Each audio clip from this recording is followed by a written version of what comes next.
Might still say 9:59, but that's okay.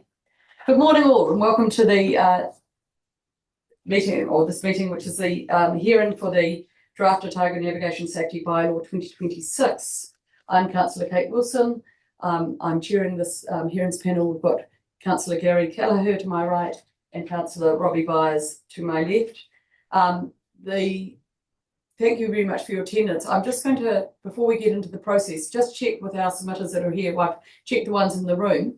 Catherine, are you in a rush today? You've been waiting for some. Thank you very much and welcome. Yes, no, not in a rush at all. No, that's fine, thank you. Okay. Now, the way we're going to run this is I'm going to run through this, who's in the room.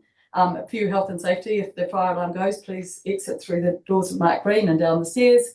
Bathrooms and everything are out to the through that door and to the right. We've got in the room today assisting us. Cara will be doing the admin or for the meeting itself. We've got legal advice with Michelle has come down to assist us, and she's done the legal papers that are a part of this hearing, and I think have been available to everyone. Steve, who's our Harbour Master and has put this together, the recommending report is from Tim. And we've got in the room as well Viv, who's going to be helping out with the writing. She's an independent staff member helping us with the decision writing, and Chandi, who's going to be just background assistant with the process. We've also got in the room, for your benefit, Catherine, we've got Simon Blake from the Broad Bay Yacht Club and Dallas Shaw and Grant Wilson from the Jet Boating New Zealand. Otago Peninsula Community Board, Paul Pope, will be attending after 10:30. Very good. Now, so the process will be, we'll hear from the Tanif about the recommending report. We can ask questions of that because there's been some things raised, and then we'll get into the actual submission process itself. I hope that's all okay. Very good. Thank you very much for the recommending report. Thank you. And so all of that has been shared, I presume, with all of the submitters, just for clarity. Yes, the hearing report's been provided to the submitters, and it's also been available on the website, along with the legal memos and the submissions themselves. Thank you. So I'm happy to take the hearing report as read and answer any questions on it. And thank you for picking up a typo after paragraph 118, clause 6. It's recorded as proving and it should be providing. So we'll fix that, and thank you for picking up on that. Minor. Yeah, so Steve and I are happy to answer any questions that you may have. I'll start off just while we get ourselves organised.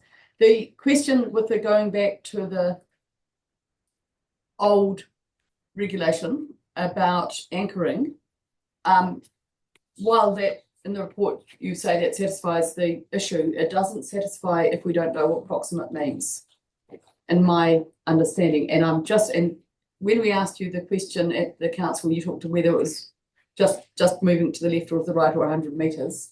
And I'm just checking what you think proximate means in the Otago Harbour, because if it's got the same effect, then we've got a discussion to be had with the submitters. If it means more than 100 metres, then we've probably got a different, and whether that should be clarified in the bylaw.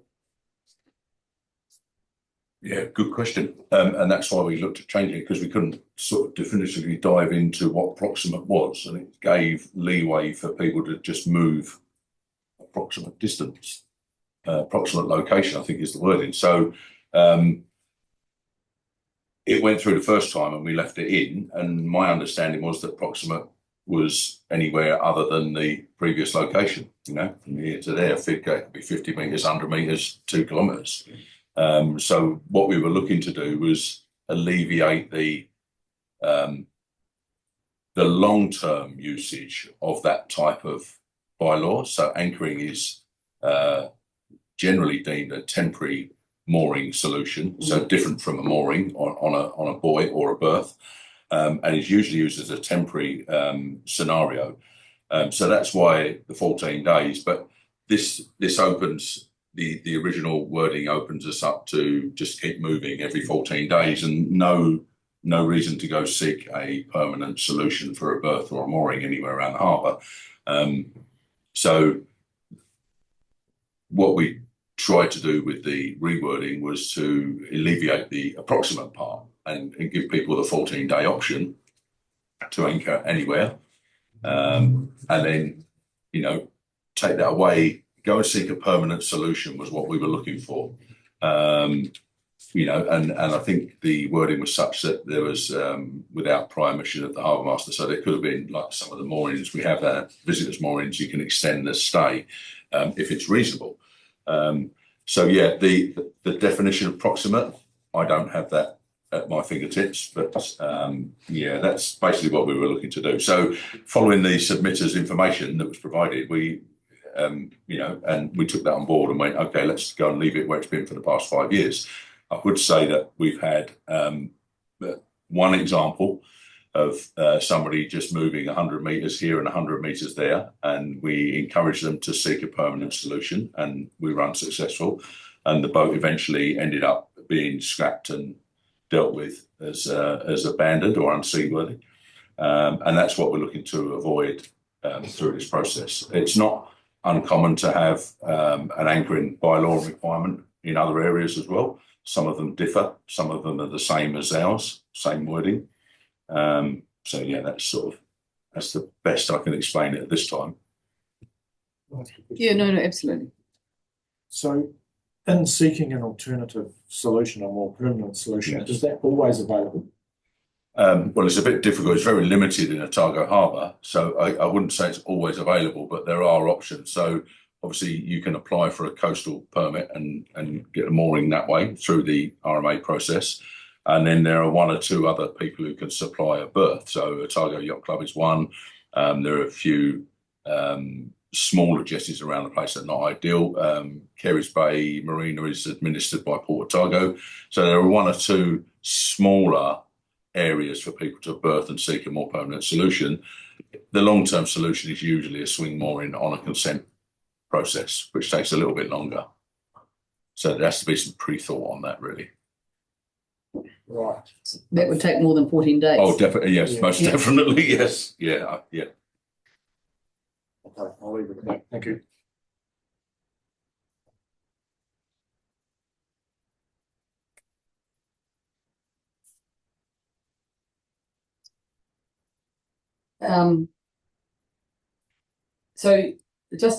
So approximate, so if we go back to the wording that you've recommended on page 17 of the report, no vessel shall remain anchored within the same or proximate location for longer than 14 days in any 6-month period without prior approval of the harbour master. You're saying if it's 100 metres away, then that's not proximate.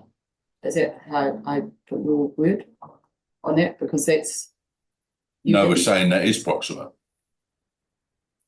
We're saying if you move it 100 metres, if you get moved to a same or proximate location, we're saying that is... Okay, so what so is if you went to a proximate. different bay, Yeah. that wouldn't be proximate. No, yes, it would be, yeah. It would be. That's the thing. You can. My understanding is that proximate could be anywhere in Otago Harbour, so you could just move from A to B to C to D, Yes. whichever, and keep doing that Yes, all the time. and you're saying that under for this another 14 term, days. sorry, and this is why we need clarity of what this means, because you are the person who's going to be enforcing this, and what you said, I think, to us as councillors was that you couldn't move them on at 100 metres if they moved because of this Well, rule. I can move them after 14 Yeah. days, but because of the wording, that movement could only be 100 metres from Yes. first point to next point. And then another 14 days time, they'd move again without prior permission. So if it's, if prior permission is sought, then usually it's a reasonable discussion around where's the location, how long over the 14 days would you like to be there? Is it in a safe location? Are we susceptible to, prevalent wind conditions and shipping lanes and all that sort of thing? So So is this wording I thought you'd gone back to the same wording that you had before. Yes, we have. Yeah, so the wording in 18 is the same as it is in the current bylaws. Okay, thank you. Okay, we'll get back to that. It's just I wanted to get clarity. We may come back to that at a later stage. Thank you. Now, since no one is in any great speed, sorry, did you have any other questions? No, that's all good. Thank you. Catherine, shall we start with you, if that's okay? Yes. I think staff had kindly, to ensure that weren't here all day, said 5 minutes and then question time. I'm very relaxed. I mean, I do appreciate that all of you coming here come with a great deal of knowledge, but we don't also want to, where the matters have already been sorted in the recommending report, we don't need to necessarily go over too many of those. Thank you, Catherine. We've all read your submission. Please feel free to talk to it. And you've been provided with the additional material. Yes. Yes, no, that's fine. Absolutely fine. Thank you very much. Really, my thrust is about the great boating migration that takes place every year, starting on about the 27th of December. And the inconsistency of rules around the country, and in particular between Otago, Southland, Queenstown Lakes and Canterbury. It's incredibly difficult as an educator and as a safe boating advisor to get the compliance that I think you're wishing for. And I really ask that you think about how you're going to manage, particularly as I've mentioned in my submission, the boundary between QLDC and Otago Regional Council. I mean, I'm boating down the Clutha, I'm under the Red Bridge. And the next minute I go from an uplifted area to a safe speed zone with some different rules, but there's nothing to mark that boundary. I just happen to know where it is. I think it was maybe a small post on the bank. But this is a nationwide issue. We have boaters moving everywhere, and that's why I'm saying so strongly in my submissions that consistency and management is going to be your issue. We're also not talking here much about the collision rules which sit over the top, which are international rules which sit over the top of the bylaws, which are Maritime Rules 22, which talk about how we steer on the water, staying to the starboard side of channels and so on. So those are the things I want you to think about particularly. Yeah, so questions actually, really, most simply.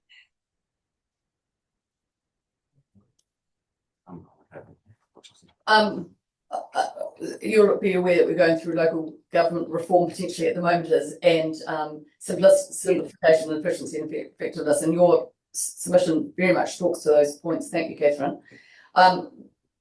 Before we released this, we did ask what are the opportunities of doing this in a more standardised way, but we were in this conundrum of needing to get a bylaw up and running before our one reviewed. Otherwise, we don't have a bylaw at all because of the nature of the regulations. So it's not a perfect process. How have you submitted on to the other councils about this issue? This is the 5th submission in hearing we've done in the last 21 months. It is an issue. It is an issue everywhere, and wherever it's been an issue ever since Rule 91 came in 2003, and I was part of the process that submitted on Rule 91 at that stage, and I made the same analogy about different road signs in different part of the country, and over that 20-year period, as the bylaws, the power to have bylaws has been taken up or continued in the case of Queenstown Lakes, I've noticed more and more diversity in the style, and it's just impossible to communicate. And when I'm teaching, and that's from baby boaters to commercial, and people say to me, well, what happens, how do I know when I've gone from one place to another, particularly in the top of the South Island where we've got Marlborough, Nelson and Tasman very, very tightly together. And the answer is, well, you're not going to know unless you are using a chart or whatever. So to have these different rules everywhere is just it's becoming a real issue. And I just want to alert you to the fact that compliance is going to be difficult and expensive if this is allowed to continue. Yeah, it's interesting. The analogy with the roading system is a good one, and then you think about airports and where that varies. But and the very real risk here is if we make it too complicated on this stand, they're not focusing on the other much more important regulations, which are biosecurity, which in many ways is the biggest risk for our environment is the biosecurity, and if they can't concentrate on that because the other regulations are so frustratingly difficult, then we're probably not focusing on quite the right thing. It's a very, very good submission. Thank you, Catherine. But I'm not sure that we can necessarily alleviate it all today, but it's certainly something with local government reform we should be putting up there as something we could be doing better. Certainly in Otago and Southland, we work on the roading network much better together. We've combined there. And maybe that's something we should be putting as South Island at least wide. Yeah. Yes, I certainly notice where we've been dealing with unitary authorities, which are Tasman, Marlborough, and of course Auckland and Gisborne come under that heading, although I haven't been involved with submissions in that area, is that it's certainly a much easier process because they're making bylaws all the time, and it's a much more cohesive process and a much more I'm not going to say reasonable, but it's certainly there's a broader understanding of the issues.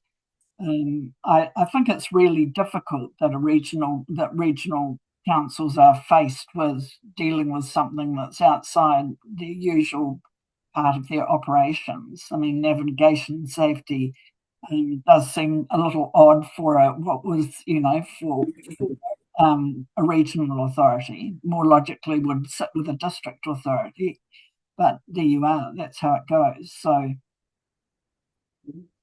thank you. Gary's got a question. Yes, Catherine, thanks. You've highlighted the boundary issue, and is your concern at the boundary the lack of recognition or physical sort of appearance of signs and detail at the boundary itself, or is it the differing rules and the change that you then encounter by crossing that boundary? So is the solution to have more detail at the boundary, or is that even effective in your view?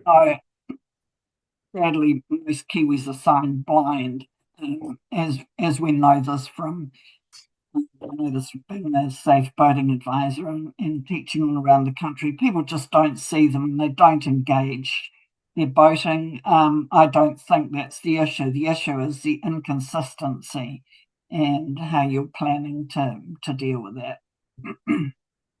Okay, great. Thank you. Thank you. That is all of the questions, Catherine. You're more than welcome to stay and listen to the other ones. That is not that we can get any feedback unless we need to afterwards. But thank you very, very much for your time and your that you put into your very thorough submission. Thank you. Next one up, we'll take Jet Boating New Zealand, Dallas and Grant. Welcome. Please come to the table. These microphones need to be pushed on the right-hand button at the bottom to work. And please turn them off afterwards. If we have too many running, they don't work at all. So, welcome. Welcome, thank you. Thanks for having us. I'm Dallas, this is Grant. Hey, Katie. We're just here on behalf of Jet Boating Otago, the Otago branch of Jet Boating New Zealand. Grant is our rivers officer, and I'm the immediate past president of Jet Boating New Zealand. We, bit of history behind us, we liaised with Steve at the previous bylaw review and implemented the river access we currently have, which was a big improvement from what we had in the past.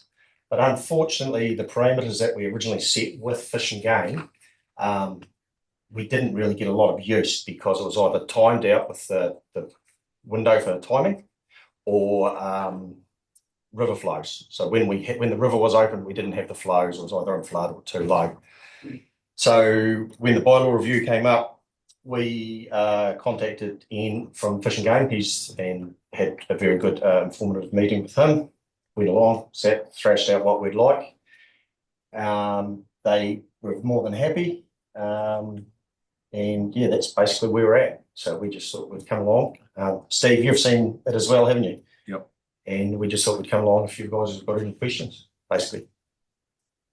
So yeah, if I may, I was quite intrigued with some of the flows. So I live in Middlemarch, Yes. near Middlemarch. So the Taieri River, I think you can use it some times of the year, but it's times of the year that you can use it is subject to the flows, which are Yes. not there. Which is not necessarily having enough, because when it's too low, you're just up that stretch of river. It's a great bit of great bit of country, very scenic. It's got 3 really tight wee gorges in it, probably tighter than the upper Shotover River, isn't it?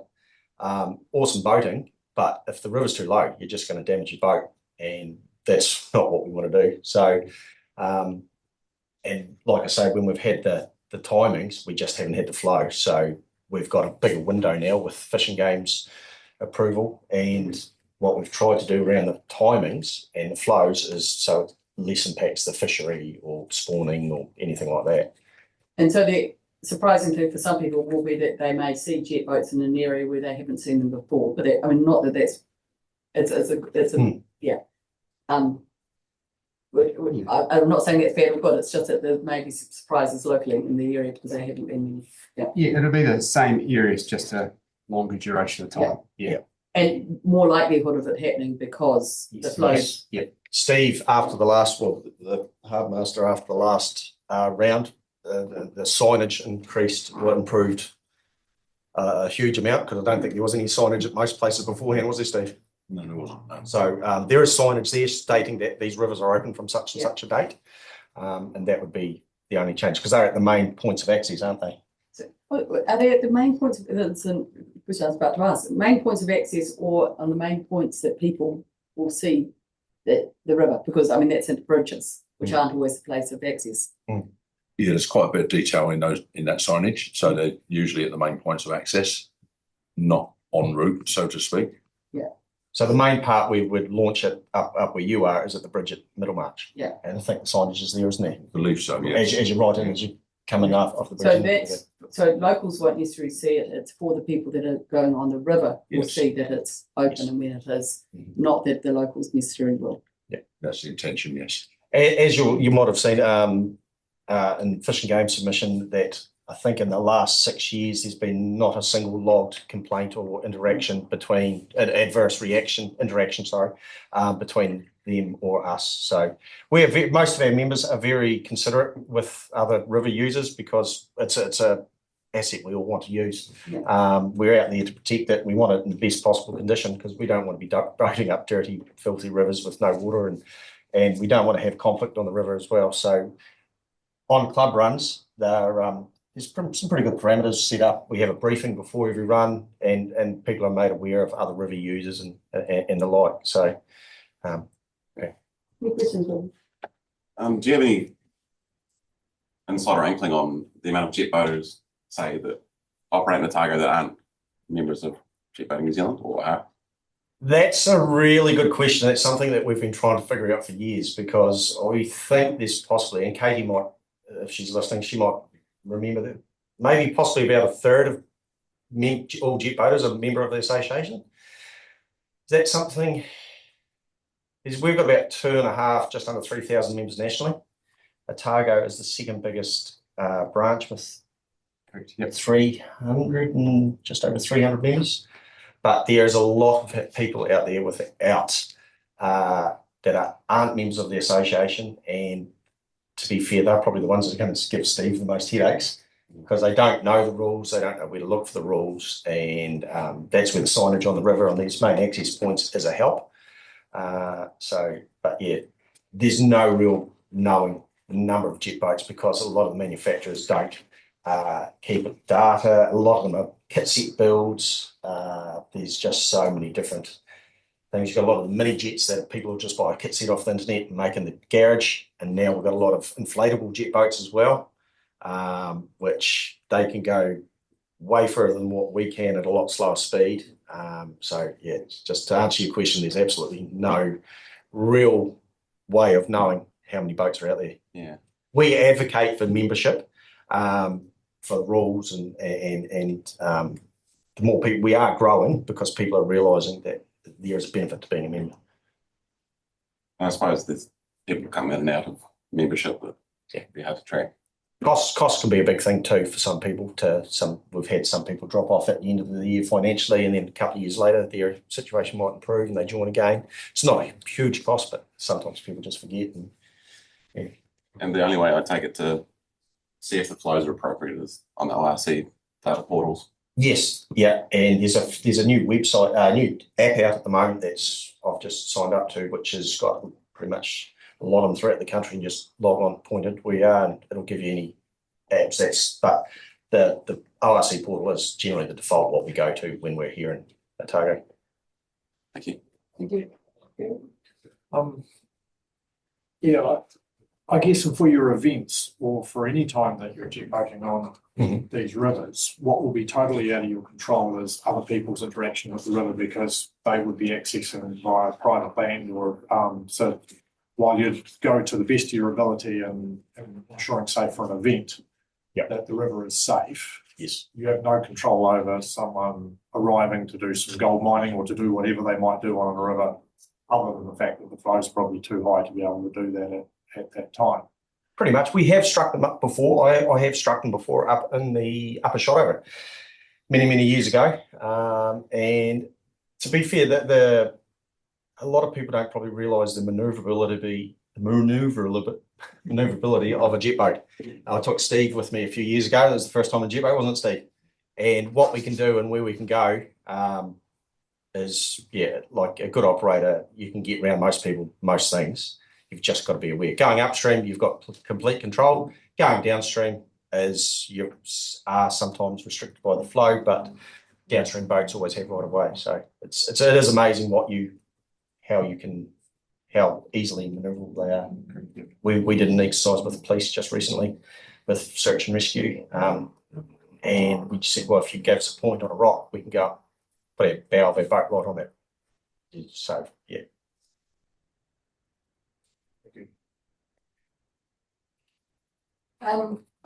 Do you mind if we ask you a question which relates to Catherine's, that I'm hoping the committee don't mind, but just your experience with the issues raised with the going in and out of areas? There can be that, because a lot of us do a lot of different club runs. Like what Catherine has said, Katie said about, because out of Clutha, it changes a couple of places, doesn't it? And we know the Clutha is open, but there is different bylaws, essentially, with different regulatory authorities. We go up to Canterbury quite regularly. We go to Haas quite often. It's just Jet Boating New Zealand produces a safety handbook, and that has all the rivers that are open for us. So we know that as an association member. But there's a lot of people that have got no idea. But there are different rules, and it's just sort of, you've really got to be know where you're going before you go. But there's a lot of people out there that don't actually realise that most rivers aren't speed uplifted and just go and boat whatever they want. And those are the ones that cause the problems. Well, sorry, this is going to cause you having to reprint that, potentially. Oh, it gets reprinted every year. Yeah. Gets reprinted every year, gets updated every year, and sent out to every single member. It's about 2,500 copies, so 3,000 copies done every year. Right. Just following on from that, JBNZ teamed up with Maritime New Zealand and did some safety videos that have now been put through social media to try and promote safe boating across non-members and members. That issue that you've seen. Yeah. Because that's where a lot of people get their information, is social media. Yeah. Always fact. No, that's great. Did you have any questions on that, Steve? No, I think I'd just clarify Gary's question a little bit. So when either Jet Boat New Zealand or the Otago branch or anybody applies for an event, so to speak, out of their normal pub business as usual, there might be a bit more activity, a bit more racing going on. That just requires a separate application to ensure that whether there needs to be a closure for that exact problem of coming across other people. So that's usually done quite efficiently, especially by these guys. Their safety regime and everything they run is top line, in my experience. And that gives us the ability to notify publicly signage for that particular event and just ensure that these guys have upgraded their safety regime for that particular event in that location. So, that's just an extra piece on top of the business as usual for anybody else. Thank you. I think that was me. Did you have any, sorry, I didn't give you the opportunity to ask Catherine any questions. Did you have any there? Sorry. No, not so much a question, Catherine, just an acknowledgement of your input and thank you. I would say that it's really difficult as regional councils just to blend and get that consistency that you talked about. You'll be aware, of course, that we merged CODC's bylaws with ours, so we're down from 3 to 2 in Otago, and there have been discussions around that becoming one. They're not moving forward at this moment in time, but it would be. I agree and concur that would be the best way forward. And we have had, whilst they're on the face of it, you could say not consistent, but we have had some good discussions with QLDC on the development of theirs, and likewise them coming back to us. And again, we're relatively closely linked up with Southland and Ecan, our neighbours. So it's not the perfect outcome, but it is something that we're discussing as we move forward with all of these processes. Thank you. Thank you, Dallas and Grant, for your efforts today. Thank you. Thank you. You're more than welcome to stay and listen to all the other speakers. Welcome, Paul. Paul Pokes, representing the Otago Peninsula Community Board. Congratulations. As councillors, we are thrilled with the efforts that have gone on out there. No possums to be had. Oh, But yes, that's thank you. quite Yes. the right form. We think they've migrated to the West Harbour. This is Hugh O'Neill. Hugh's just been elected to the community board, so Hello. he's never Otherwise been to known one as of these. captain, so appropriately here. Yes. All met with Steve's down there. We're in London together. Very good. Thanks for having us, councillors. As you can imagine, for the Otago Peninsula, the harbour bylaw is important for us. I mean, we've had boating activities in the Otago Harbour probably since about 1200 AD. So it's been quite a long period of time. The board does support clause 6 regarding mandatory use of life jackets for vessels under 6 metres. We think that's an eminently responsible thing to do. One of the things I would suggest to the council and the harbour masters is that a deputation to the government through local government New Zealand is that as part of boats that are on trailers that require warranted fitnessing, that a mandatory part of the warrant fitness process be that the safety equipment aboard boats be also checked at the same time as part of that process. So if you have a boat that has capacity carrying 4 people, it should have 4 life jackets and flares extinguisher and comms. It would seem to me that would be an easy way for us to regulate some degree of safety on board vessels through the warrant fitness process. And the regional council and its harbour master has probably the capacity to actually meet with the government or certainly ask the government to look at that proposal. And it wouldn't add a lot of extra requirements to the warrant fitness process for boats. I mean, we have to take a boat to a lake or to a harbour, you have to have a warrant fitness on the trailer. It seems to make sense that part of that process would be actually to ensure that the boat has the required safety equipment to do that. One of the things in clause 7 relating to the age of operators of vessels exceeding 10 knots, given the fact that technology, especially around yachting, is changing and developing at a rapid rate, and that may create some issues for some of the yachting fraternity on the Otago Peninsula. and within the Otago Harbour itself. And it's certainly one of the concerns that was raised with me in the McAndrew Bay Boating Club the other night and discussions that we've had with Broad Bay.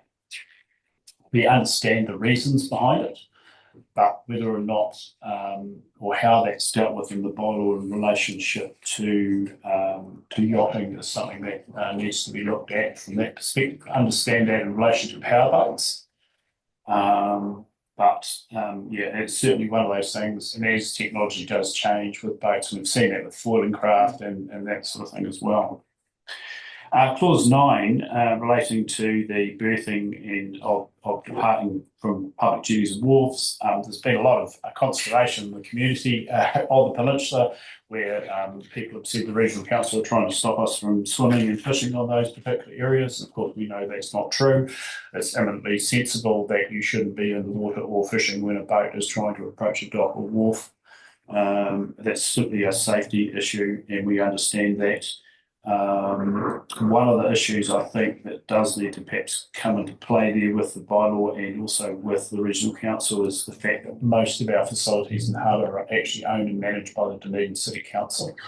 So how that relationship works in terms of signage and other things from that point of view is an important one.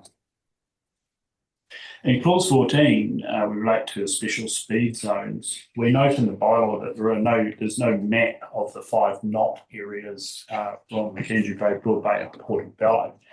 And it would seem eminently sensible from our perspective to include those 5 knot zones as a map appendix to the bylaw to make people clear that those areas are there.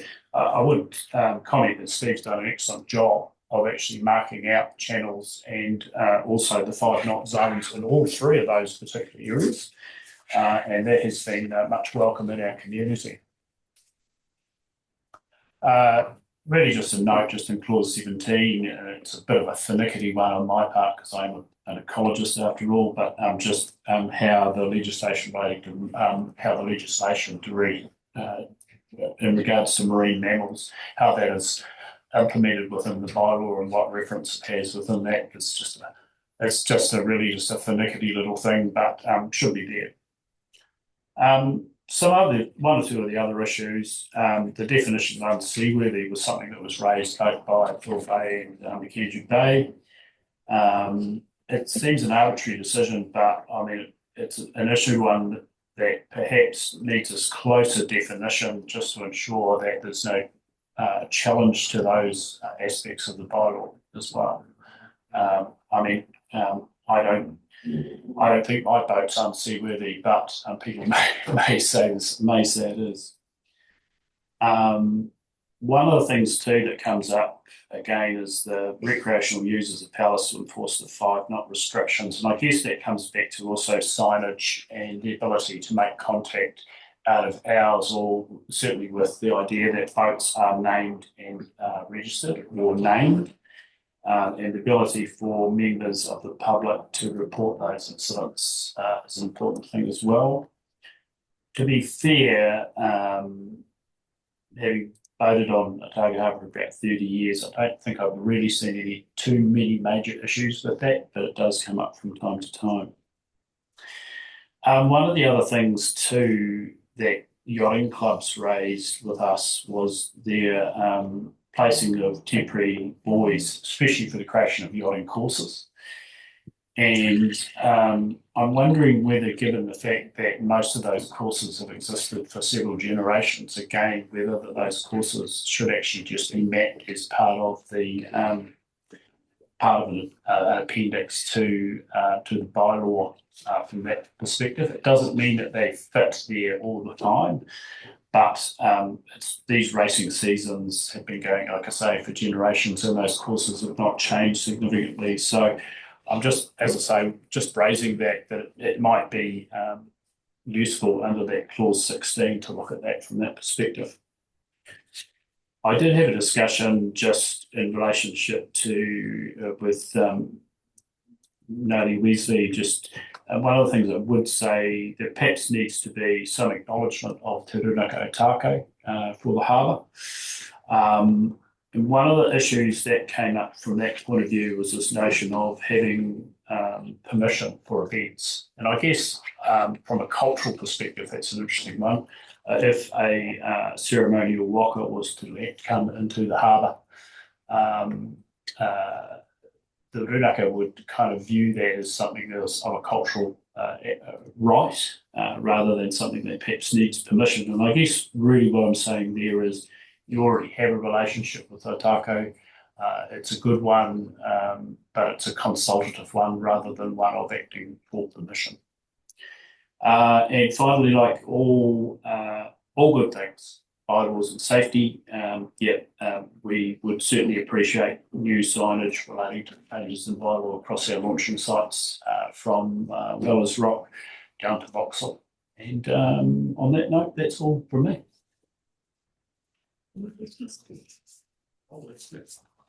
Thanks. I've just got two questions. They relate to the purpose of the bylaw being safety, and I'm sure you're familiar with the local bylaws process for GCC as well, given your role. How we could talk about marine mammals or ecosystems in a way that talks about navigation safety. I'm just pulling out what you're trying to say there. I think what I'm trying to say is that the bylaw has no reference specifically to the Marine Mammals Act. And so what I'm saying is the bylaw needs to reference national legislation as well to make sure that it's consistent with that.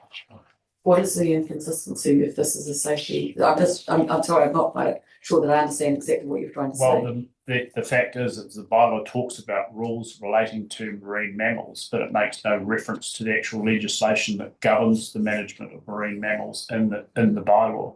It's a finicky little thing that just needs a reference to. You need to reference the act within the bylaw. Okay, and the same. It's pedantic. It's a pedantic little thing, but it just needs to clarify the regional council's position in relation to national legislation. Okay, and the last question is relates to the report you've been given. You're happy with the responses to your submissions on things like the definition of unseaworthy? I actually haven't seen that at the moment, and it may have come and I haven't read it. Okay. But again, it's a finicky point that raises questions of challenging what the definition of unseaworthiness is in relationship to your staff enforcing that. So that was really the point of that question. Yes. So just on that then, if you were challenged or you were asked for a definition of unseaworthy, what would your recommendation be? Well, first of all, as a matter of standard, you have to have the safety equipment, so your life jackets, your flares, your fire extinguisher, and your comms. And then on that, obviously, you want either an engine or some form of propulsion that is actually functioning and able to function, and possibly the other thing is that the boat in itself is structurally sound. So obviously, if it's a wooden boat, you don't want rot on it, things like that, fiberglass or something again, and those sorts of things. You put me on the spot there, Gary. Sorry, I certainly know, like, as I say, you know, when I take my own boat out, I spend time looking at what's going on, that sort of stuff, fuel, oil, whether it's got any leaks, but the steering is capable, that it's greased, everything else like that. So yeah, I think it's part of it. But again, what I'm saying is that because there's no specific, when I first read the Bible thing, it needed to be clear, I think, for the safeguard of your staff and the harbour master to do his job properly. Okay, very concise answer, thank you. And I don't want to go down too big a rabbit hole with this one, but I'm intrigued that people would take a trailer to get a warrant with a boat on it. I would have thought most people would have just, I suppose if you've got there's nowhere else to put the boat. Yeah, no, well, If you've got a, like, my boat's 4.5 meters long. Yeah. Well, I'm not going to take that off the trailer Yeah. to get the warrant. Yeah, okay. So you've got to take it to the garage when you take it for your warrant. Okay. Unless, of course, you launch the boat and then take the trailer, but most people don't do that. Okay, I just wanted that clarity because it seemed a cumbersome thing to take. Boat trailer warrants are probably, I don't know, one of the highest things that you see on the Otago Peninsula in the Portobello garage. And every boat trailer I've ever seen getting a warrant, including my own, always has the boat on it. And that's, I just wanted to understand that because of what you said about the other things. That's good. Thank you. Can I ask one more? Yes, you may indeed. So just now that's been raised. So would it be fair? I like the suggestion. I think it's a sensible one. The mechanics of assessing the roadworthiness of a car when they are taking the warrant. So then when they are going to be given a list of parameters that will sit around a boat and I guess it will be defined as what they would be looking for. When it comes to life jackets, would you be looking at quality of life jackets and how modern they are? Because that I guess would change, and I guess the comms and other equipment would also modernise. So they would have to have an updated schedule of what they're looking for. That's what your expectation would be. That would be my expectation. That would be but I mean, life jackets have a finite life, and basically they should have.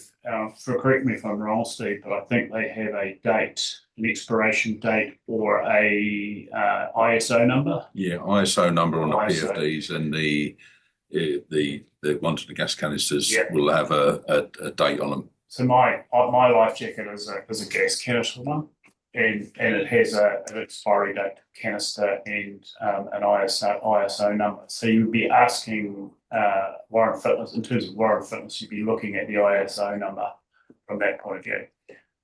It wouldn't be a popular thing, if you turn up with your old life jackets that you've had for 20 years, but then that's probably a good chance to actually think about seriously looking at changing that. I mean, given the drowning deaths in New Zealand and the number of drowning deaths that we see with people who are not wearing life jackets, thankfully that hasn't been an issue so much in the Otago Harbour, but it is across New Zealand, and it seems a simple way to deal with some of those issues, because at the moment we have no real, other than putting it onto harbour masters, there's no other actual formal inspection of boats. You don't even actually technically need a license to have a boat. Anyone can have a boat, and no one has to go through formal training. I've done my Coast Guard training, through my Coast Guard, my day skippers course, and my radio course. But that's just for me. Anyone can pick up a boat off trade me and away they go. So that was the idea of that, and to put it into a national focus from that point. Did you have any questions, Stephen? No, maybe just a quick comment. So firstly, thank you. I think that last part of that discussion is a national thing. It's that, can the regulator get it in and then make it a requirement? For us, it's for this process and bylaws, it's not navigational safety as such on the water, which is our remit. But I will take that on board, and I'll happily raise that in national forums as and when I'm available. It's worth noting for the room actually that the life jacket rules are about to become consistent across the country. Catherine's nodding. Government had a private bill go through the other day, and it was for compulsory wearing of life jackets for the age of 15 and under. And they actually took on the feedback and input they had at the government level and decided to enhance that to everybody in a recreational boat of 6 metres or under will have to wear a life jacket. Catherine's got a hand up in a minute, she'll add to it with more detail than I can probably. So that's coming to a room near us and has got further submissions to go just to get through the route. So that's really, really good. But this is sort of like that get the national body to get that consistency across the board. And then just on the club operators, the club regimes. Yeah, all the clubs have a safety regime in place, or should have a safety regime in place for their day-to-day club activities. Yeah, and that includes laying marks, racing, and that sort of thing. This doesn't overstep that, because all of this should be covered within their own safety regime. Yeah, and this is outside of that club activity, which we have around the harbour quite a lot in various areas, and which I'm part of as well. That's a standard national requirement for people in vessels. The foiling issue is a national problem, and one which is being discussed very hotly and more prevalent every time we go to national forums. That's a more difficult conversation, because it comes under a vessel and they're exceeding 5 knots generally. And how does that all sit? So I think there's more discussion and development of how we manage that to come in the future. Are you amenable if I ask Catherine to comment on that life jacket one, only because it's just been raised and she was invited by the harbour master too, and she's looking rather keen to. So Catherine, I'm going to be. There's two bits to this. Firstly, I've had a private member's bill in the Cape Town for over 2 years to get the 6 metres and under as a national rule. In the interim, a young man from Hawke's Bay with the MP from that area put a bill under the same Cape Town for 15 years and under to be worn as compulsory wearing, regardless of boat size. However, that went to hearing, when was it? It was only a month or so ago. And what came out of it was that everyone wanted the 6 metres and under rule to come in nationally into Rule 91. It's twice been to the minister but turned down over the last 20 years. So with huge support, but it was realised that that change couldn't be made because it would be using that hearing for a collateral purpose, for the purpose not for which it was intended. So 2 weeks ago, we had a note from the hearing committee to say that submissions were now open until the 23rd of April to get that clause in Rule 91 added. That life jackets should be worn at all times, both 6 metres and under, while underway, which means floating free. Doesn't mean steering, of course, that's making way, but floating free. As a maritime definitions aren't always that clear. So Catherine, can I just check the one that has gone through already and has been agreed by the select committee is 15 years and under? No, it was not agreed. No, it was not agreed. It was agreed that what needed to happen was that we needed to put the rule for mandatory wearing 6 metres and under nationally. And not an age. But without the age.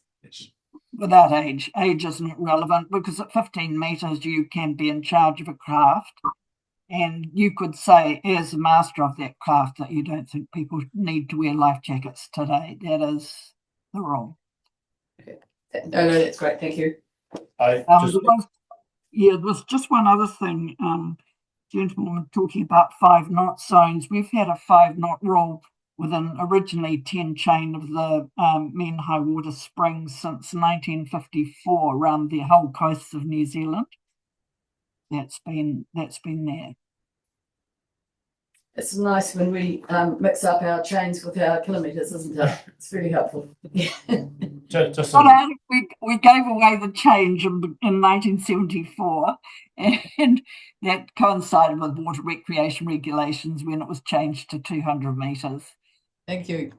Just as an aside, if you watch, I don't know if you've watched Texas wildlife rangers on television, they enforce wildlife rules. They wear guns. They're like police, and watching them basically fine people for not wearing life jackets is actually quite amazing. They actually board boats. They're fully armed. They're policemen, but they're actually wildlife rangers. I'm not suggesting that you actually armed Steve, but it's actually quite interesting the way they go about it, and just how they go about their enforcement. In America. There's certainly no argument with those officers. Thank you. Yes. So, can I? Yes. Sorry, just reminding Paul, sorry, there was so much detail in your submission. The wildlife piece, I think we proposed to take out this time round. Yeah. Just to put some context like that, we initially added that in with consultation with DOC, just to support the national regulation rules. But in the past 5 years or so, we've had little or no interaction with that. So following another submission, we decided we'd remove that and just leave it where it is in the current legislation. So that's where we're at. Sorry, there's just one quick other thing. Just the rules around the Middle Islands. That was interesting, an interesting change. And as I understand that, that would mean if you were recreationally fishing in that area, you would have to radio to the port control. There's no change to the current requirements there, but there is an area between the islands where there's a requirement to carry a VHF radio and monitor it. And that's purely around the ships coming through the channel and recreational users not being aware that shipping is coming.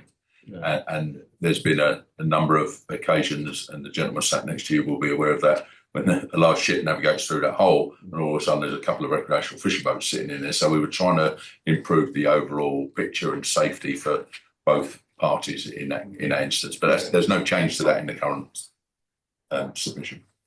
Yeah, it's a great fishing spot. Thank you. Thanks, Thank guys. you very much for your time today. No worries. Thank you. Takes us to our last submitter to be heard, Simon, who, thank you, you've supplied us with a broad submission, which we're looking forward to, from Broadway. So we're looking forward to hearing the detail to ensure that it's covered off. Have you had a chance to read the report? I'm just asking that. I think so. Yeah, great. Yeah. Excellent. I think so. I'm not sure, but anyway. Oh, right. I turn this on. Hit right hand button. Right.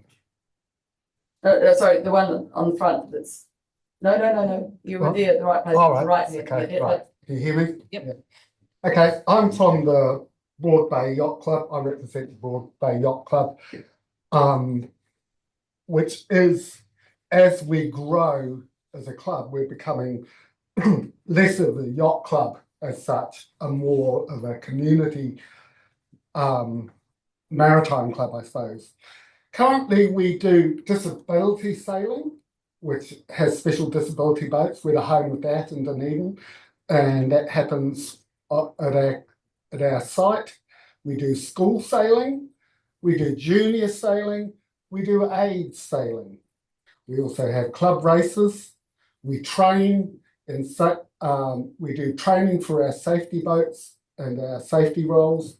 We have a swimming faction, and we also have kayakers. We store and look after boats. As a life jacket policy, we make everybody wear life jackets. You can't do a club activity without wearing a life jacket. So that's where we are coming from. Now, one of the things we find difficult about this safety regulation is that we had no consultation. And I would suggest that maybe this regulation doesn't need to be here, because in the east, on the eastern side of the Otago Harbour, we are already doing all this stuff. We are making sure these things happen. I have been on the committee for about 5 years. Every meeting we discuss safety concerns. And in some ways, having a lot of rules placed on us is sort of rather confronting and a little bit rude, to be honest. I would have liked to have seen, instead of this bylaw going through, to all the parties in the Otago that harbour, from the Marae and Paul and Lucas, all of these people consulted, but also all the clubs, the Coast Guard, and various surfing organisations, fishing organisations, and actually asking boaties that use the harbour, because I don't think need heavy-handed regulation in this area. We control it. We are sensible people. And the club works very hard to look after this area. And I know that other clubs around the harbour also do this. And we all work together. So there is this thing of that this bylaw is rather dictating to us from the office of the harbour master. So there is a bit of, we find this quite irksome, particularly as it wasn't so long ago we didn't have a harbour master at all. And now we have one, but now we're having laws placed on us. Now, a lot of these laws are very sensible and follow what we would call the law of the sea. We don't expect to sail into the path of an oncoming ship in the harbour. We know that every yachting knows that a big ship in a channel has right of way. And generally this all goes to clockwork, and there's very little times where anything else happens. I mean, there are the odd person, like there was a naked kayaker picked up from the harbour a while ago, you know, who was just, you know, just about drowning and freezing. But I mean, you know, this law was nothing to stop that anyway, you know. So I would really think that it is probably much better for the ORC to actually communicate, and a lot of this could be done by working with the clubs and interested parties around the harbour. There are a few things I'd like to go over in the thing, for some of them which Paul has already brought up, and Lucas, thank you for their comments. One of the things we would like to know is who's going to police this stuff. I mean, will we have the harbour master blasting round, or the harbour master boat blasting round this, making sure all these things happened? You know, in some ways, this is already policed by the clubs themselves. We, you know, we do call out things, you know, from our boats when we're doing activities. I've been manning the rescue boat at the club for a number of years now, and we do go and stop people. We go and rescue people. We go and stop people and point out that they should be doing, you know, wearing a life jacket, not going fast in the 5K areas and things like that. So this is what clubs do. And this idea of this being policed is rather odd, you know. I mean, who would do the policing, and what would be the, what would happen if, you know, what is the, I suppose sorry, I'm losing my words here, but what would happen to the people that, you know, are found guilty? So that is a problem that we worry about in the club. And we do wonder about whether some of these rules and laws are actually to restrict boating activity on the harbour rather than encourage it, and which, of course, our club differs from that idea, in that we are very much encouraging boating activity on the harbour. Another thing, as Paul brought up, who decides if a boat is unseaworthy? Well, that should be the clubs that decide that. We know what's seaworthy. We've been experienced. I've had 40 years, 50 years experience sailing. You know, I know about boats, and we have a huge wealth of experience in that area. We should be the people that are deciding that. If you want to see if a boat's seaworthy or not, it should go to your local yacht club or powerboat club. Okay, there is chapter number 12, vessel identity. This idea of naming boats is a step towards registration of boats. I don't think we should be registering boats. Boats should be free from registration. Sailing boats all have numbers. And I think that is enough. You can identify them that way. And as for doing them in the Roman alphabet, this is just very poor. Serif fonts are great for reading, not for seeing at a long distance. No serif fonts should be used on boats. They should be sans serif. Sorry, that's a thing, but I have been a graphic artist for 40 years. Okay. Again, we'd like to bring up the thing of navigation aids in number 13. We put racing buoys out for our races. This does sort of suggest that we won't be able to do that. So that's very important for us.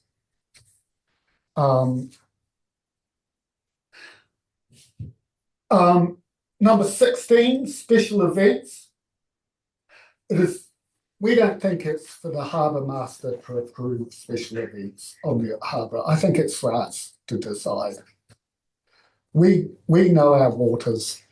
You know, to have special events is really, it's a local thing and doesn't need the harbour master to say yes or no. Number 19, we've got moorings inspected by a competent person. Again, we have difficulty with this. I was recommended by the ORC of a certain individual that hires out moorings in the Otago Harbour. I asked him if I could hire a mooring for a boat once. He said it was $40 a week, which is excessive. He's trying to stop he's trying to profit from the hobby, which for most people is a free and natural right. He also, I believe this person also checks moorings. And I don't really want my mooring checked by him because he is out to make money and is really kind of fleecing the whole hobby, you know. So that's another thing. Again, this should be decided there should be competition within deciding what's right with the mooring. Some of the yacht club, Otago Yacht Club do it as well. Again, I think this is an area which should be within the yacht club or boating club area. Another part is that we have very difficulty with the laws in this about navigating the channel. The navigation of the channel should be absolutely free. We shouldn't have to contact the harbour master to cross it or to have a race down it. Every year we have a race down the channel. We have never had any problems with ships. We know we can see ships coming from a long way.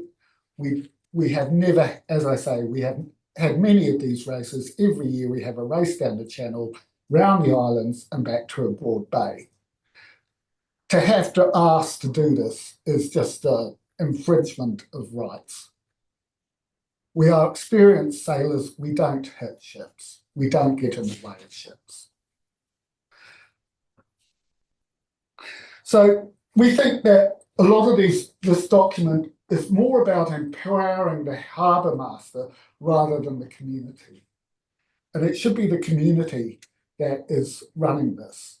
And our view is that the harbour master should be working with community groups to achieve the same ends of safety, not having an authoritarian top-down saying this is the rules, you do it. Okay. Thank you. That's all I have to say. Look, I just want a little bit of clarification. So you talked about the channel, just starting at that point. So the channel notification is to the harbour control. It's the Port Otago. It's not the harbour master, right. And it's in the current bylaw. Right. And it's after sunset. Sorry, between sunset and sunrise. So when it's dark. Right. Or when there's conditions of restricted visibility. Right. It's limited to that. I think that's what I've read. I just wanted to. It doesn't look like that in the law. I'm just checking. So I just want to check if I've missed that. If I may, because I want to clarify that now. If I miss. So it's in the current one, it's paragraph 27 on page 29. And 21 and the new one, number 2. Yeah. Is there somewhere else where that is required? Steve? Have I missed that? Let me read it. All vessels over 6 metres in length should carry an operational maritime VHF radio and maintain a watch on 14 whilst navigating along the Otago shipping channel. So that's over 6 metres only to carry and listen. Between sunset and sunrise or in conditions of restricted visibility, all vessels shall contact harbour control. So that's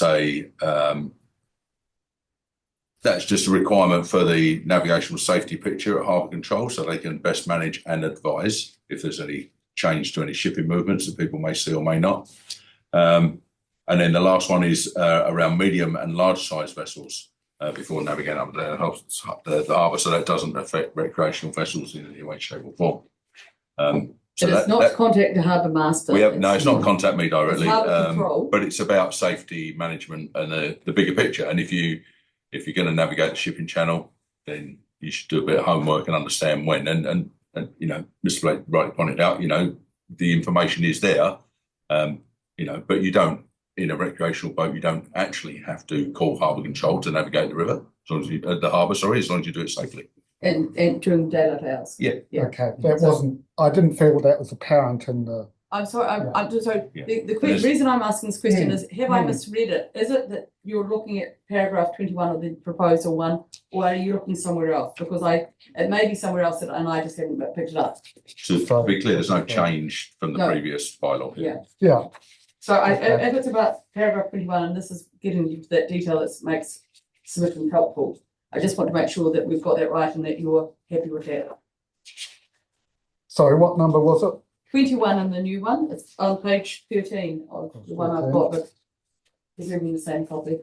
I just want to make sure that we're on the same page. So the words in 21 are exactly the same as the words in 27 of the old one. Right, okay. If that's what you were referring to, it's quite clearly the harbour control. Right, okay, yeah. Okay, harbour master and harbour control, I can understand the thing. Yeah, right on. But they are different. Fair enough. Yeah. Okay. Did you have any other? Or am I going to ask a question you're going to do one off the bat again? Get on off the bat. No, yeah, okay, no, to you. Look, thanks, Simon. I just want to go through. There are a lot of people that potentially can use the harbour who aren't members of clubs. Yeah, am I correct? yeah. And I'm just intrigued that you think you can enforce something. So if you went up someone who didn't have a life jacket on. I don't think it's enforced, it's recommending. Yeah. And normally people will put a life jacket on when we confront them. Yeah. You know, it's sort of like, you know. Well, but you. Especially if you turn up in a safety. So life jacket isn't probably the best example. It's the speed. If they aren't keeping to the speed, appreciate if they're members, you've got some sway over them. And look, thank you for all the work you're doing. I say it's the dedication. Your submission showed a lot of dedication to water safety and activating the harbour, which is absolutely fantastic. But with any regulation, don't you need a backstop of having someone empowered to ensure that it happens? Otherwise, it weakens your position as a club in educating. But if we don't have someone empowered, and I don't think we can delegate to clubs and members to do this. So I would have thought that you would be grateful to have the support of a backstop, which is what I said. It can be too heavy. It can be too heavy. Like I think the anchoring thing is plainly ridiculous, allowing only 14 days. I mean, and that's been changed. Yeah. And albeit having to go out the harbour and then come back. You know, it's just a ridiculous thing. It's just not yacht friendly. I mean, people anchor for ages. You know, in somewhere like the Bay of Islands or somewhere, you might cruise around the Otago Harbour, you know. As someone who did that as a child, I know what you mean. Yeah. Not for 14 days, but anyway, if only we had the time. Can I just understand, we're going to come back to that question as I pointed out when I asked the question earlier, because we had to sort out what proximate may mean.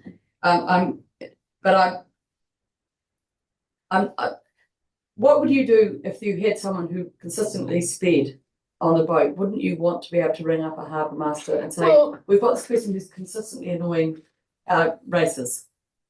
but it would probably never happen. You know, that's the balance of it. I mean, what's the point of having laws which aren't ever going to be enforced or never happen? You know, I mean, these things don't happen. Okay. You know, They're not problems. It's sort of like, what's the point of having laws for things that don't happen? You know, that's one of the points. Isn't it just over-regulation? And we've had your word, sorry, you're saying it's not a problem. We've had suggestions from other submitters that it is a problem. So that's going to be a balancing. Right, So, and you're part of the harbour, and I think it's great that you're really well organised, but in other parts, I think there's been some support for those. Right. regulations. Yeah, I mean, we And haven't it's not just had, the harbour. you know, jet skis blasting around or anything. I Yeah. mean, I suppose there's the intimidation of, you know, when you get 10 yachts out, people aren't going to do it because, you know, there's that public thing, you know, public pressure of the yachts people. And look, what I'm just going to do is to invite the harbour master, just for your surety, about the process that we've adopted as a council for enforcement. So I think it'll be helpful, given your position, if you're happy, and I hope my committee are happy, to understand that should you receive a complaint, what would the process normally be? Yeah, so obviously behind the bylaws, there's a set of infringements that are agreed with government and through the MTA process. So behind a majority of these bylaws are an infringement enforcement process. The modus of operation for us is an educational first scenario, and we do deal with a number of phone calls at all times of day and the night, weekends, with issues like speeding, you know, aggravation, breaking the rules in the port and things like that. And we, on a number of occasions, have been able to either be on site and react quickly or gain video or photographic footage, which enables us to follow up with police and make contact with that person and have a proper, sensible discussion about the rules and regulations. You know, there is an enforcement process behind that if we wanted to follow that as well. We often don't unless it's a high-end repeater of offences. So that's sort of where that sits from that point of view. Hopefully clarifies that. No, that's great. And the other question I think that came out of your submission, again, if you identified the seaworthy boats, what would you be able to do about that? Well, we would suggest that they weren't to go to sea, and we do this as a club. Yeah.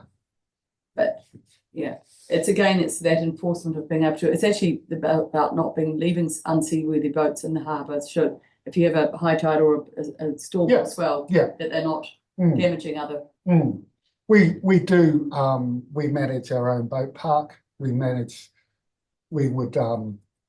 can certainly, that would be in our, you know, one of our conspicuous things of.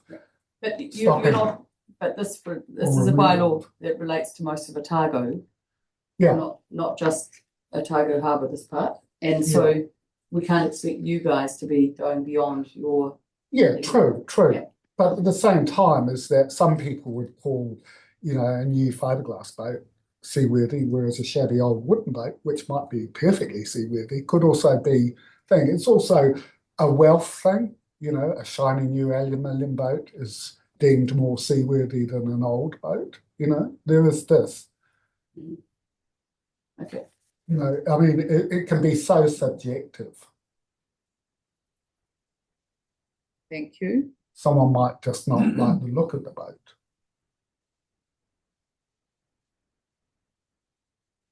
And the last one I want to ensure that we've got some clarity about is putting buoys out for the events.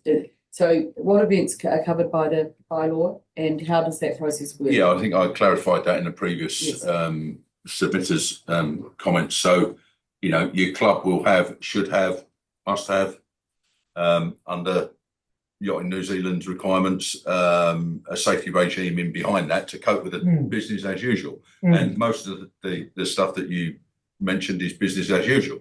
You know, you race around the islands every year. That should be business as usual. Safety plan in place. Thank you very much. Laying the buoys for temporary courses for racing at the weekends. That's exactly the same. All comes under that remit. So it's generally around the clubs. If it's a national event, we had one recently down. I think it was the Boxall, might be Back Bay, all the fevers and everything. There's people coming in from all over the country, larger numbers than you would normally expect. They submitted a special event program that then enables us to inform other local users that that's happening, both recreational and commercial. Our controller are aware, so people have a bigger awareness of it's not just business as usual as it normally is on Saturday. It's actually a bit bigger, you know, depending on the amount of people. It could be really, really big. You know, it's no different to Dallas and his team doing the jet boat stuff, you know, with big competitions around the place. It's the same sort of thing. So all of the buoys, the land of the buoys should be covered under your normal routine, you know, and we don't interfere with that usually at all. And so would this, the benefit of having this rule in here potentially would be that should you get an application from a different group to hold an event in the harbour, it would ensure that the clubs would actually get notified of that happening if it were likely to affect their normal business as usual activities. Indeed, and you know, you have to open up the scope again. It's across all of our waterways, so we do a large number of events, not just on Otago Harbour, but on Dunstan, on the lake, on the rivers. You know, sometimes in places like the Manabur and Pulburn for extreme events. We were dealing with the big one down that had a problem the other week on the coast down near the Catlin. So all those sorts of things are like one of, you know. Perhaps it could be added in, excludes yacht races. I mean, you know, sort of established yacht racing, like what Paul was saying, that these courses have been there forever. You know, we're looking at, you know, last 2 centuries ago. You know. We'll look into that. You know, I think it's easy to get too heavy-handed here, and rules can be implemented, and that stops freedoms. Okay. Any other questions? Thank you, Robin. The vessel identification. Yes. Did you mention Roman numerals? Yeah. I think it says Roman alphabet. Yeah, but I would say that would be Roman alphabet. I think Roman alphabet's sort of ABCD, isn't it? I believe that's referring to a Roman typeface. I think it's just referring to the alphabet. Okay, right. But yeah. Well, I hope so. In terms of vessel identification, the way this is written, does it apply to jet skis, boats on Lake Dunstan, for instance, are all supposed to be registered with Maritime New Zealand with a unique identifier? I'll clarify that for you. So there's a national requirement to include vessel identification on your jet ski, and you have an option to register that on the national database, which is held and run by the Auckland Council. This is not a requirement to register a vessel. This is a vessel identification. So if we were dealing with, as we discussed, a problem and an issue with some boaters up, and I'll use an example, up at Bendigo boat ramp with jet boats going up the Clutha. We had an issue with a fisherman up there. You know, we were able to identify those boats through some pictures taken of the boats, the numbers on them, and the rego plates on the trailers. And then we eventually got through to the people in the organisation who were operating those vessels and have that educational discussion first. And we could have had the enforcement one if we wanted to. So the vessel ID is really key, just to identify a specific vessel or boat. It's not a registration, so there's no requirement to register it anywhere. It's in line with other regions around us as well, and we've sought legal advice on vessel ID over personal watercraft ID, and we're in line legally with that framework as well. So I would say it's been in place for a number of years already, 5 years already. ECAN have had it in for longer than that. Queenstown have just put it in to their bylaws this time round. I think last year it was approved. So yeah, it's that's where it's at. Is it the same size vessel? It's yes, it's the wording's similar. The length of the vehicle. I think it's all vessels, isn't it? Is it all? Because commercial vessels have a requirement anyway.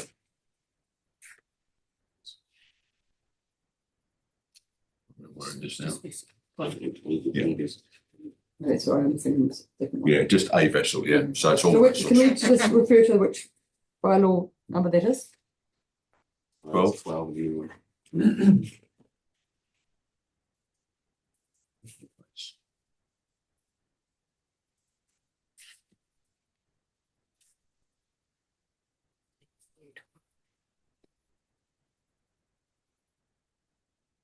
Yeah, so this applies to all vessels. There's no Sorry. size specification on this, yeah.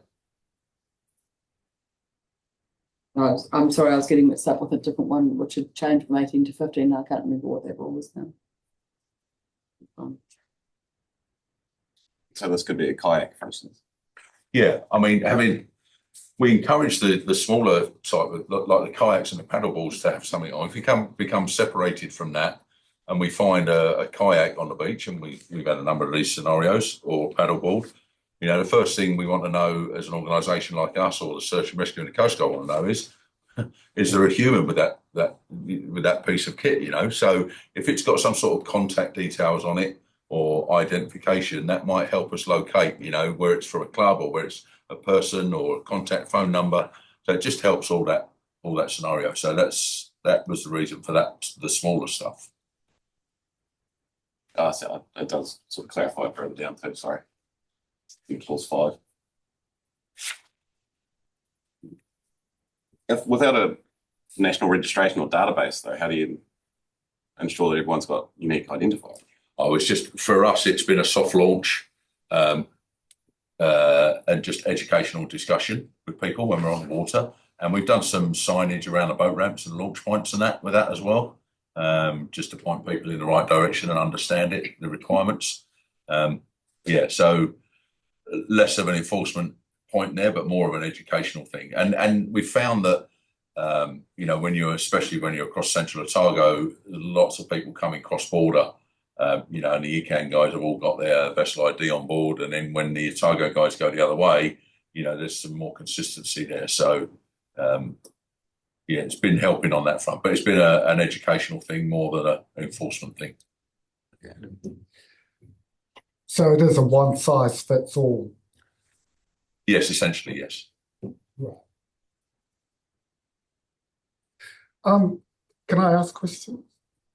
No, sorry. Oh, no, right. Okay. No, Well, I'm. No, that's fine. I know, yeah, it becomes a debate then, and yeah, no, that's all right. Yeah. But you've got a question, sorry. Sorry, are you still happy to take question, Simon? Yes. Thank you. Yeah. No, thank you. I've just been listening to the discussion, and your submission is towards the whole bylaw. And Yeah. obviously with experience out on the harbour. And so is it your concern that, because this has been in place for 5 years and there's a review, is it a concern?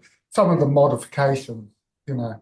And that they haven't been enforced in the past but could be enforced into the future? Yeah. Yeah. And so then the concern around the ramping up of what you might view as a ramping up of the, say, powers of the harbour master, would you see the club as a preference to having either an advisory or a regulatory role? Yes, I would say it's certainly advisory. You know, I would like it that we all met with the harbour master and discussed what was to happen in the Otago harbour. I think that'll be a better way of doing things. Or the harbour master occasionally visits our club and we work from there, rather than having something that's placed on us, you know. Right. And because there are consequences if we don't follow these things. Right. That's being powered. And the club has the resources and the, you know, ongoing ability to be able to do that. Yes, I mean, we can't stop some naked kayaker kayaking out from Hall Bay without a life jacket, but we could certainly inform the Coast Guard that there's this guy going out with on a terrible day who's, we do those things. That's what happens when we're there. We try to stop people, or we inform the relevant authority. Normally the Coast Guard, because they do rescue people. Yeah. And the club functions as a constant presence on the harbour. I mean, mostly we over summer, like we might be operating 4 days a week. Like we do, like we have the odd weekends where we have disability sailing on the Saturday, so our races on the Sunday, and schools on Friday and the Monday. So, we get 4 days of the club doing stuff, and swimmers down there every day, sort of thing. Yeah. So there's people always around. Right. So what you're asking is for a greater interaction between harbour master and absolutely. Yeah. It should be, if the harbour master's got a problem, we should come to us and work out how we're going to solve the problem, rather than actually legislating against it. I don't think legislation, and I mean, is the answer here, because at the end of the day, I mean, where is the harbour master when these things happen? He's down at his little wharf, not 21 kilometres down the harbour. I mean, this is a community policing thing anyway. Steve's not, or his cohorts aren't patrolling the harbour looking for offenders, are they? That's the thing, isn't it? These things go on anyway. The naked kayaker who got rescued with hypothermia obviously wasn't stopped until someone told the Coast Guard. Yeah. So I mean, that's why it's sort of having laws isn't going to do anything in this area, if you see what I mean. Yeah. Okay, thank you. Okay. Thank you. Thanks. It's not debate, but yeah, what do you think? Comment, really. Mhm. Clarification. So I just want to touch on the yacht club engagement stuff, really. We hold a harbour community advisory group every year, to which the yacht clubs have an open invitation. Your Commodore has an invitation and has attended each year to do exactly what you just discussed, Simon, and that is to have an open forum for discussion with our team, not just with us, but we nudge DCC, Port Otago alongside all the sort of key players of the big stuff to merge and discuss all the smaller stuff, so to speak. So that everybody has an opportunity to come to the table and discuss their problems and issues and everything else. I would say I've not had a problem with Broadway Yacht Club at all, and I have a really good relationship with your Commodore and some of your club members, and I indeed attend your yachting events on some occasions and race. So I'm fully familiar with the scenario and how the club works, and would say we have a reasonable contact. So yeah, just I think I just wanted to clarify that we do engage with the yacht clubs around harbour. You would be and we're open and available to discussions if individual clubs want to have, or they've got an issue or a problem, to come and see us and work through any of those perceived problems. Thank you. Thank you. Okay. That's the end of the submissions, and it's been really, really helpful. Thank you, those that remain. It's really, really helpful to hear that. We've got the opportunity now. Do you want more time, Neve, to work out any variations on your suggestions in your recommending a report? We could take an adjournment and give you time to think about if you've got any other changes. And there may be some questions that have come out of that adjournment. I've got one other question, and it sort of comes from that one, and I finally found it. The commercial vessels of over 8. This is under in your report on page 18, where we've reduced the commercial vessels of 18 down to 15, which is consistent with small vessel definition. I get that, but I'm just not sure on what basis that was done. Or was that a submission point?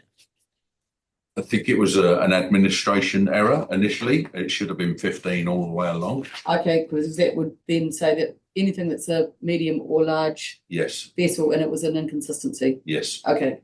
And I'm just making sure that we're doing the process right. Sorry. Just for clarity, two submitters objected to smaller vessels being captured. And so applying it clarifies to medium and larger clarifies it, because that definition is already in the bylaw. Yeah. Okay. No, that's good. I just wanted to thank you. I don't think I had any other questions, but I think we'll on your moving, I'll second that we adjourn for 20 minutes, and that will give you time to think if you've got any other changes or any other recommendations. That'd be great. Thank you.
Now having heard all the submitters, and I again thank you very much. The quality of the submissions were fabulous and really helpful.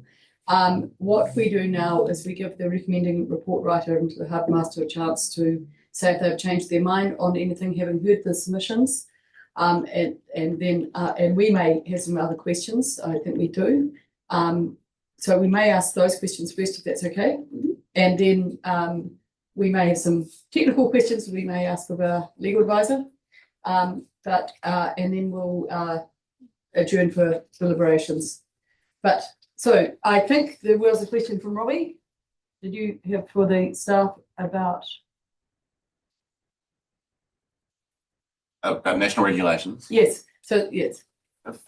Yeah, just there are a lot of national regulations that cover a lot of the stuff already. Is it necessary that we double up on it, I guess? I can't think of an exact one at the moment, but perhaps say the marine mammals that are covered more stringently by the Marine Mammals Act anyway. Yeah, I think I tried to clarify that before. We've actually removed that from the proposal. So that's been removed following submission. And in the initial redraft for this process, we took one or two things out that were doubled up with the national maritime rules.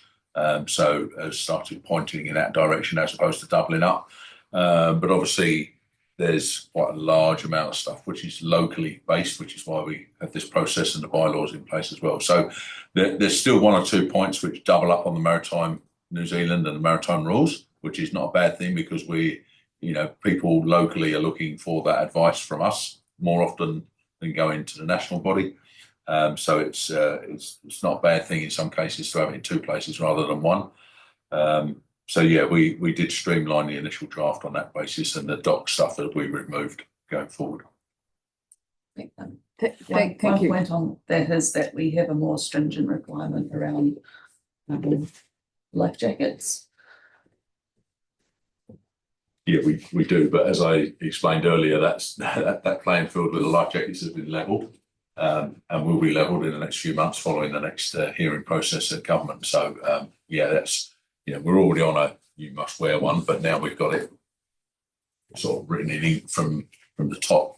Will be really good and give massive consistency. So yeah. So the way we've got that written now, sorry I missed that, I was dealing with mic issues, is that it will be consistent. We will be consistent with what we expect to have in the new rule. Yes, we will. Yeah. That's good to have clarified. Thank you. Yep. Denise, did you want to go through? Yes, so thank you to all the submitters. We do have one change that we would like to make in terms of the recommendations, and it relates to your question around proximate. So it's clause 18 and the new anchoring. yes. So on considering the change to the essentially reverting to what was originally there, we consider that it didn't really address the navigation safety issue that we were trying to hone in on and what was proposed originally. So the changes that we're proposing is that the clause would read, no vessel shall remain anchored within the Otago or Oamaru harbours for longer than 14 days in any 6-month period without the prior approval of the harbour master.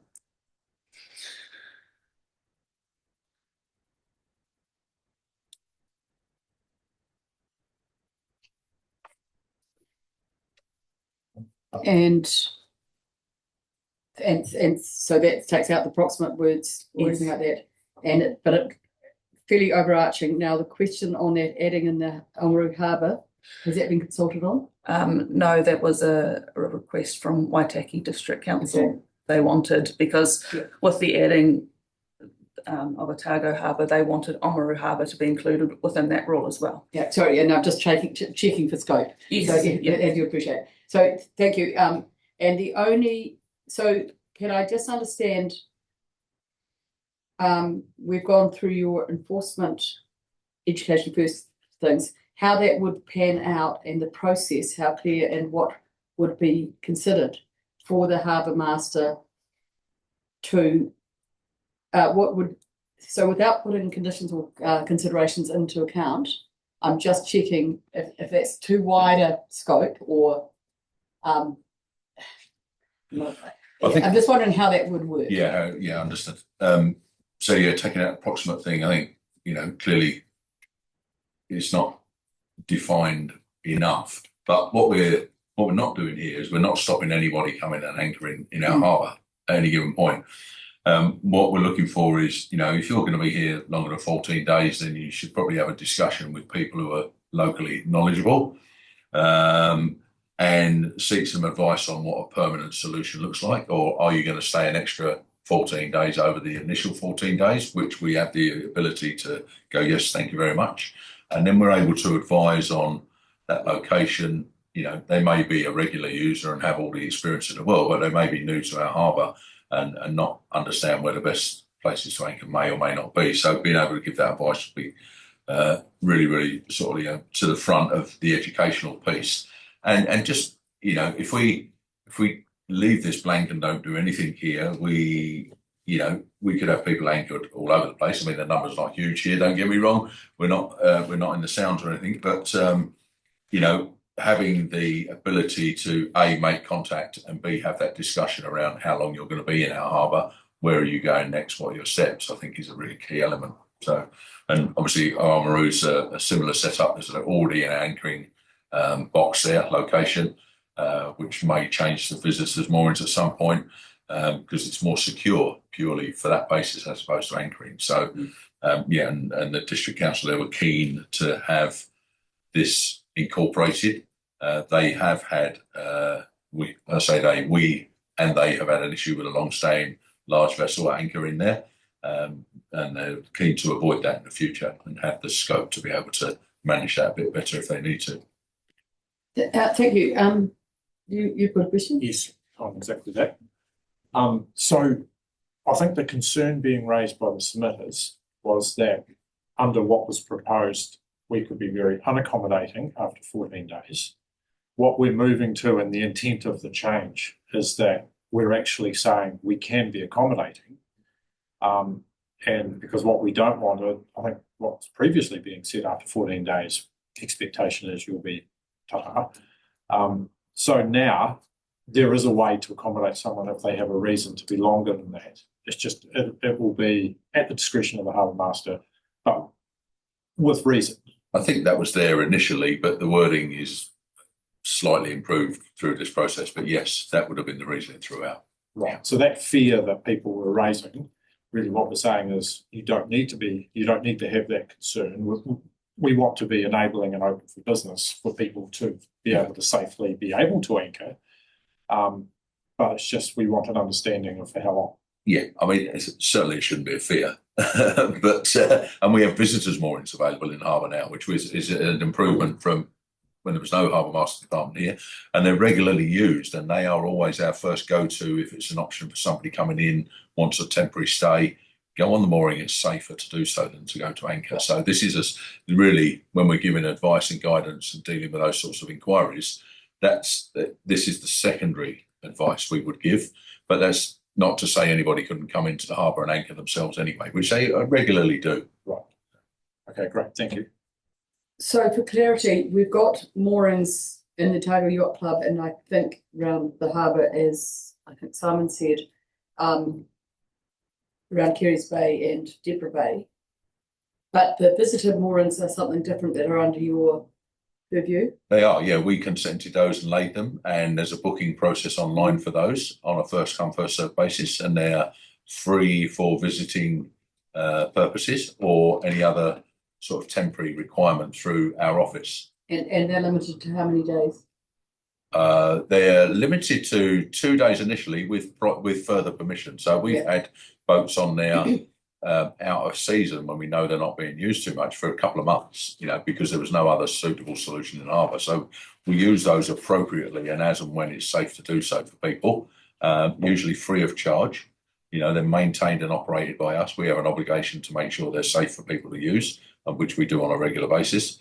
So yeah, they've been of much value, and we more and more used every season. To be fair, the more aware people become of them. It's very streamlined. It's online booking.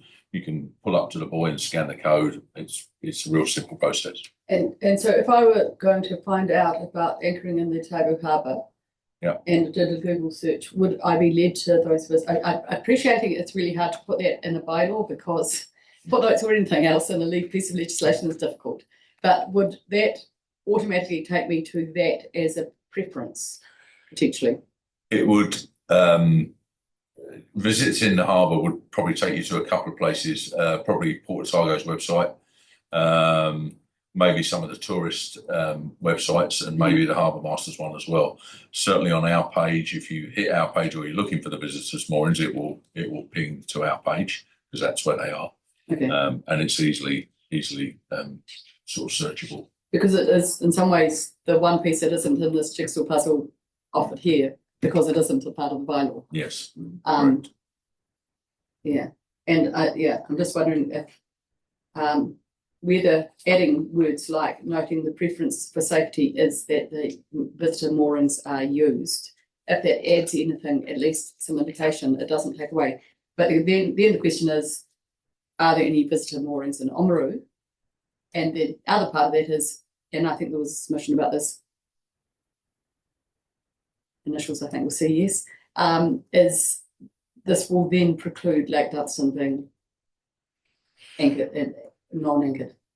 Yeah, that hasn't been an issue up there, I presume. No, it's not been an issue on the lakes, to be fair. Yeah, it's not one I've come across in the 8 years I've been here, and no, I wouldn't foresee it either. It's most people recreating in that area are up on the beach, tied to a tree. If you're out in the middle, it's certainly too deep on some of those lakes, so you're never anchoring. Oamaru would benefit currently from visitors moorings, and we've been in discussion with the council up there because they've made some changes to their mooring setup, in that they used to manage the whole mooring circuit, so to speak, there, but now as they've gone to individual coastal permit owners and the council have relinquished all of their obligation around the moorings, and they now sit within the same framework as everywhere else in Otago under the RMA. We have transferred 3 of those moorings into our remit so that we can lay visitors moorings as and when appropriate in the next sort of 6 to 8 months, I would say. But they've proved so popular, and the council up there have been asking for us to do that same process as we've been doing here in Otago Harbour. So that's likely where it go. As we sit under the current bylaws, they sit under an anchoring area within the harbour there. So again, anybody can come in. Here's your zone sort of thing. We don't do zones here because the harbour's so big, and there's plenty of options. But Oamaru does have a dedicated area within the bylaws for anchoring. Thank you. Thank you. So that wording wouldn't necessarily be unhelpful. No. And it would be appropriate from within this next financial year. Yes. Okay. We'll think about that. That's a matter of deliberations for later. There was one other question. That will come back to me. Anyway, sorry. Carry on. So that's the only change I'm recommending.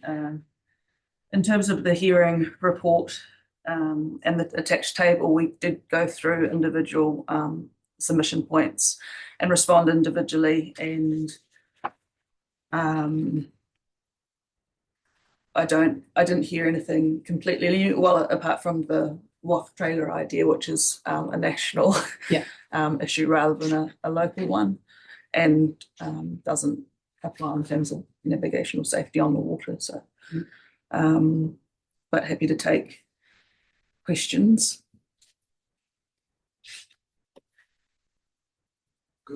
Thank you very much. I have one slight inkling that we've done speed, done life jackets, done the anchoring, done other tiny little metal. Was it the AIS or marine mammals? No, not marine mammals. AIS, no. No, it's something that important. If it was, I should have taken notes. No, that's absolutely brilliant. Thank you very much. I think we are in a position that we can now adjourn and go into non-public for the purposes of deliberations. Sorry, sorry, before you do that, just thank you. picking up on the comment around the anchoring and whether you're considering including wording in that clause. An option for you could be to include an advice note rather than wording within the clause itself. If you are wanting to refer readers of the bylaw to the option of public moorings, and that public moorings are available, and that way the advice note, it doesn't have legal weight in the sense of the bylaw, which means that if circumstances change outside of the bylaw, like there are public moorings in Oamaru, then that advice note can be updated so that it is up to date within the bylaw. Thank you. So, and that's very helpful. So your recommendation, I think, to us would be to include it as advice note, so that once we get the visitor moorings in Oamaru, then that can refer to both rather than putting them both in now, which is clumsy. Yes, my recommendation would be to do that as an advice note rather than an amendment to the clause itself. Are there any other matters that we have heard today that you think you need to give us some advice on? The only matter that was raised was around the wording of proximate and the difficulty in the, I guess, enforceability of that clause, which we did discuss during the adjournment, and that has resulted in the recommendation that you have now. And otherwise, I haven't heard anything that I have needed to provide any further advice on. Just for clarity, what we may do, there's two parts to this. One, we will put some recommendations, and just so everyone in the room and online can understand, we will be making a recommendation to council, which has to go before the 16th of April, I think, I don't know what date it is, to council, so that we have a consistent bylaw and the other one doesn't lapse before this one takes effect. There are some really good submission points on consistency that, especially given where the government is going at the moment, that we may give some recommendations on over and above about process. But our opportunity to fix some of those problems time it cannot be done within the time constraints.